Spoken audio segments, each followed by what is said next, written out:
In this video, we will go ahead and implement the lazy loading as we discussed earlier. Lazy loading is the first thing which you should try in case you have a bigger app and you have a lot of modules. In my application, where we had to optimize the bundle size, we had around more than 50 modules which were available. So let's go ahead and see the code and how we can do the lazy loading. So right now we have multiple modules available. For example, we have department, employee, and we have dashboard.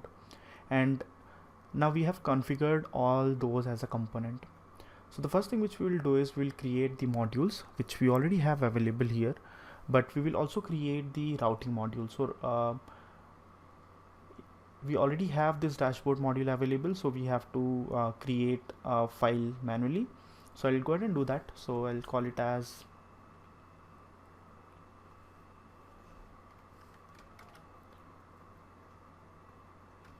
dashboard routing module.ts. Okay, so this is an empty file. I will just borrow some or take some code out of this file, which is app routing module.ts, and then we'll remove it. So I'll remove the entire code from here apart from route. So we just need Angular core and Angular router, and I will remove the configuration for employee. I'll remove for department. We'll just keep the dashboard one here, and here as now we are doing it for your feature route, so you have to change this to for feature. So I'll just for child, so I'll change it here, and then we will just import the dashboard component and we will change this path to empty. So now dashboard routing dashboard module has its own routing module, and we will import the dashboard routing module here.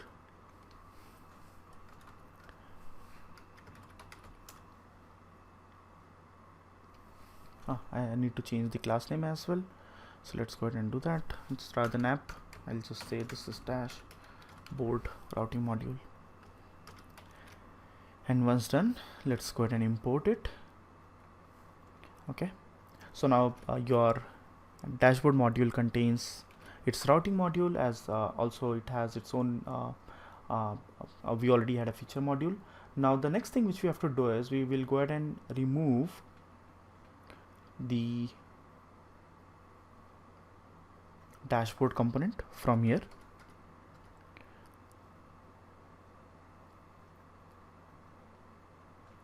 And we will just remove there are a lot of empty imports which there are a lot of imports which we are not using. So let's go ahead and remove this as well, because we have moved all the material imports to actually a shared module. We will see why shared module was created, and then how we can avoid it, because it also adds some bytes to your final bundle size.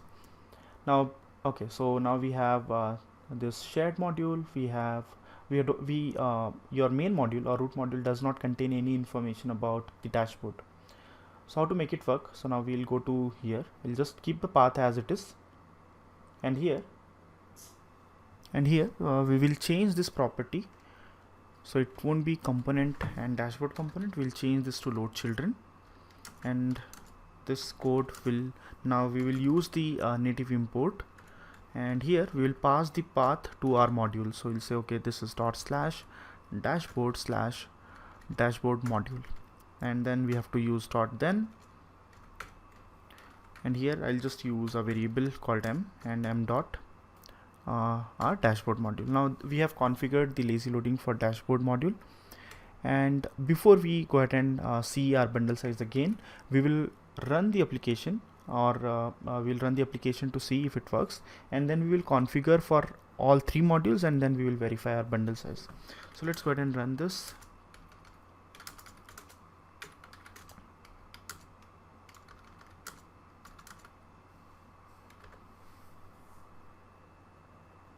So this is the app, and now you can verify everything works fine. So yes, our dashboard route even works as required.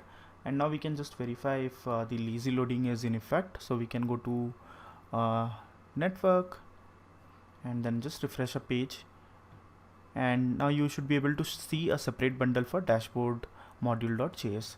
So it proves that okay, now lazy loading is in effect and it is working absolutely fine. For dashboard, we already had somehow dashboard.module.ts file created, but here we can see for department and employee we don't have any even module which is created. So what we will do is we will use the CLI.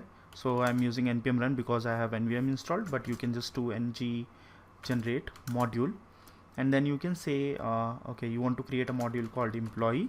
Let's do it for employee first. Then you can say okay, I also need a routing module to be created here, and then you can also say okay, this routing module will also create a route called employee, and then I'll pass -- module flag equals which will be app module. So the route which needs to be created inside the app module, which is which we are specifying as last parameter. If you see this app, this is the last parameter. So let's go ahead and see what it does. So it should create two files for me, employee.module.ts. Okay, there is some problem. Let's see. Okay, so the modules already exist. Okay, so it will also try to create the components, and that's why it is getting failed. But what you can do is we can just say okay, just go ahead and say let's create the module and routing module. So we'll create, but in case you don't have even the components created, you can just go ahead and run that command, the previous command which we saw, and now we have employee module and employee routing module as well. So here I'll just, in declarations we will use employee component, and from app module I will just go ahead and remove the employee component because it is not required anymore here. And in employee we are using, let's see, we are using forms, I think.